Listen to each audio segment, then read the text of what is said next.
Astrology frequently ignores the insight of the constellations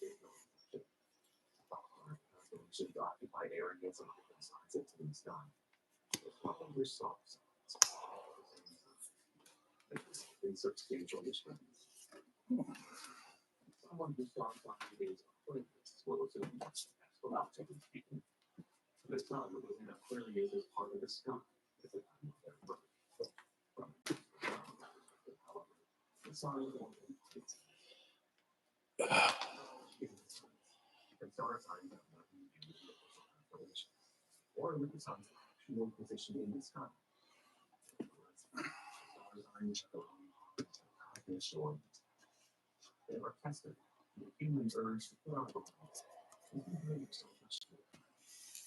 One of the star sign. No, you might not want to be so close to ancient superstition.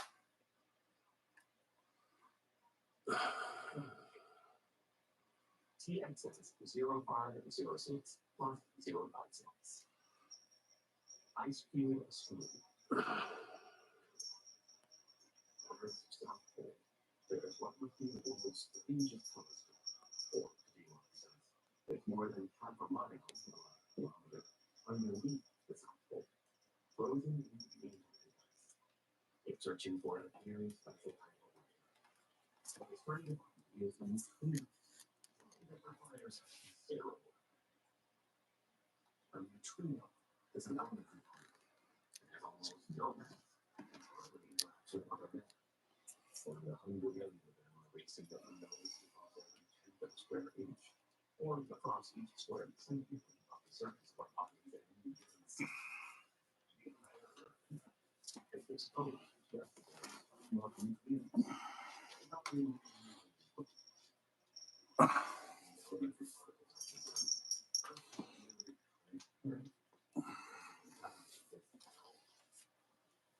Neutrinos are created by nuclear reactions. What you doing, me, Sue? The fusion that occurs inside stars. The sun produces not only the light and radiance in space, but also the continuous flow of neutrinos. Part of the heat. Numerous neutrinos that continuously only the rest of the these collisions which then break the energy in the form of a bomb. However, like that, be allowed to neutrinos to encounter something in the first place, including special detectors, or rather, many highly sensitive optical sensors, capable of capturing these brief flashes. Our telescope at its top pole is just such a neutrino detector. One of the reasons that it's buried so deeply is the pressure from the overlying layers squeezes even a tiny bit of those ideas, making it extremely fluid and transparent. This is the only way for the optical module to be able to spot the flashes of light. Distributed across a volume of 1.24 cubic miles, 1 cubic kilometer, they have sunk at 5,160 sensors in the units. It's almost as if the gigantic subterranean black box has been converted into a neutrino detector, which is why the project is called IceCube. The data collected by the sensors is transmitted via cables to the surface where they extend from the intensity of the flash. You can calculate how much energy the neutrino must be expelled, and the greater the energy, the more powerful the atmosphere in which the neutrino was produced must have been. In addition, the IceCube allows us to work out for which direction the neutrino came. Most of the neutrinos detected there originate from the sun. It is by far the most prolific source of these particles in our neighborhood, and we were able to observe the neutrinos it produces long before IceCube. But it's only thanks to IceCube that we now fully understand how the sun creates energy. It is because of the kind of nuclear reaction that takes place inside. Naturally, we would also like to observe neutrinos produced by other celestial bodies in our universe. In particular, say 1987, when a supernova occurred 170,000 light years ago. We detected a total of 25 neutrinos neutrinos. They're still the confidence of their little particle storm. We decided the illicit part of us aware of it. So we can in 2013, we observed that two neutrinos of such high energy that it can possibly have originated in the sun. They must have come from the outer regions of the universe. The scientists were unable to determine their origin, but called them burning birth. On September 22nd, 2017, they found another high-energy neutrino. Because the big manual-pure character from Sesame Street came out with silver designation ICE-Cube of 170.22. Immediately after ICE-Cube detected it, ordinary telescopes all over the world set out to discover its source and exactly in the direction it came from. You can see TXS 056 plus 056. Blazon shining in the sky. Blazons are the extremely active centers of remote galaxies, which contain supermassive black holes. When matter vanishes fusion, it turns out a tremendous black hole, creating neutrinos in the process. And identify just such a neutrino. The neutrino's extreme reluctance to react with the rest of matter makes them extremely valuable. They're not formed in the stars, in the centers of other galaxies, and in the vicinity of black holes. Unlike light, they are well nigh unstoppable, and therefore carry information about their origin unhindered across the whole universe. The submarine ICU located at the sun is the best neutrino telescope in the world. It has enabled us to observe the skies in an entirely new way. Now, if we want to see the cosmos really well, and collectively experience, we'll need a bigger system.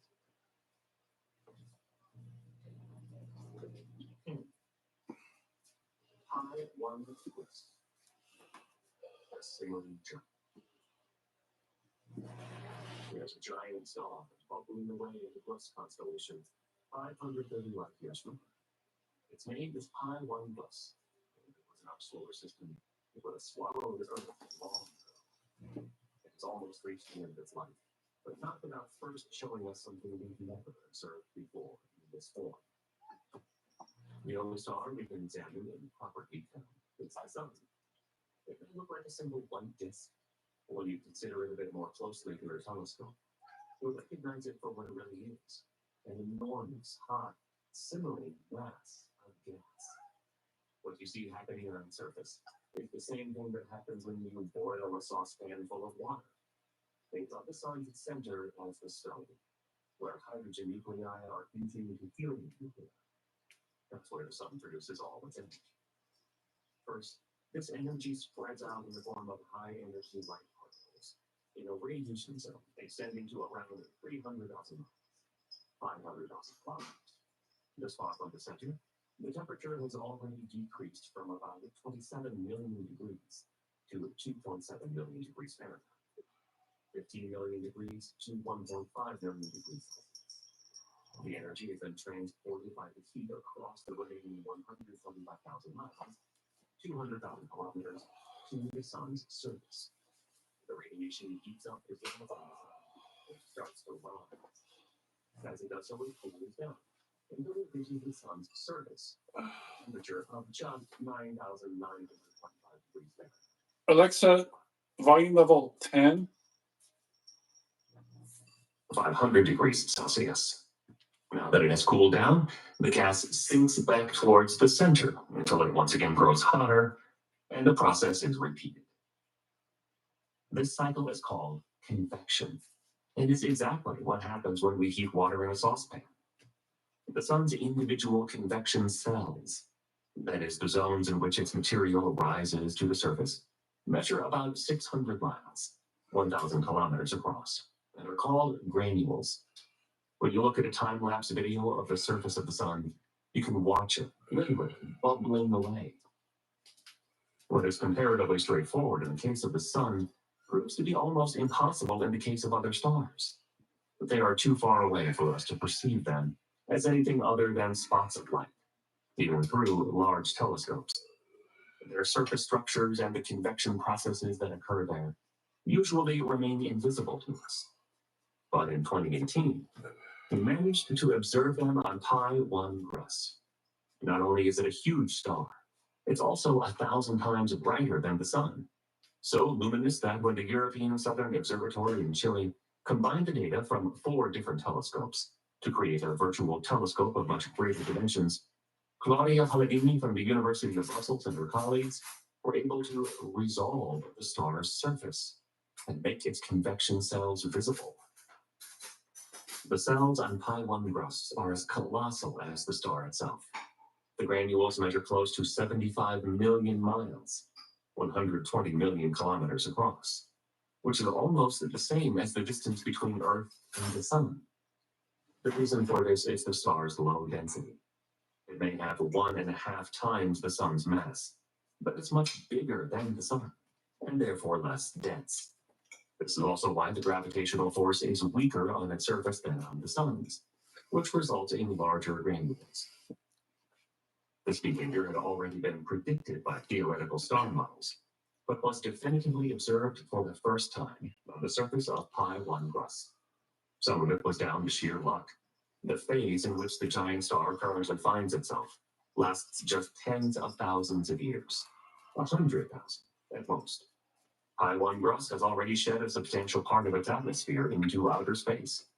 In a few tens of thousands of years, it will have disappeared completely, leaving behind only a small, dead star remnant. We caught it just in the nick of time to watch it bubbling away. 11. B. Cassiopeia. A dogma blows up. The star B. Cassiopeia no longer exists. Even while it was alive, nobody knew of its existence. We were only able to see it when it disappeared, and took an old dogma with it in the process. It's actually wrong to describe B. Cassiopeia as a star. However, the Danish astronomer Tycho Brahe didn't know that when, on November 11, 1572, he saw a brightly shining object he'd never observed before in the Cassiopeia constellation. But there it was, almost as bright as Venus, and impossible to miss.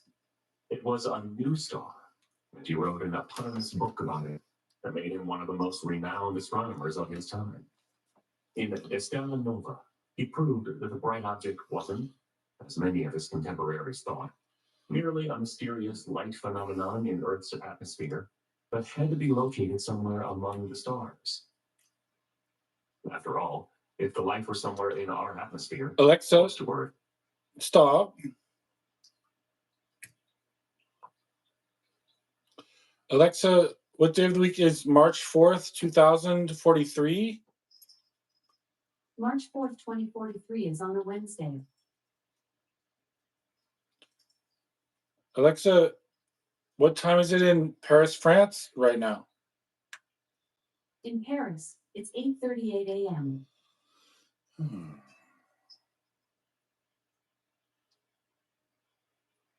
Alexa, volume level 10.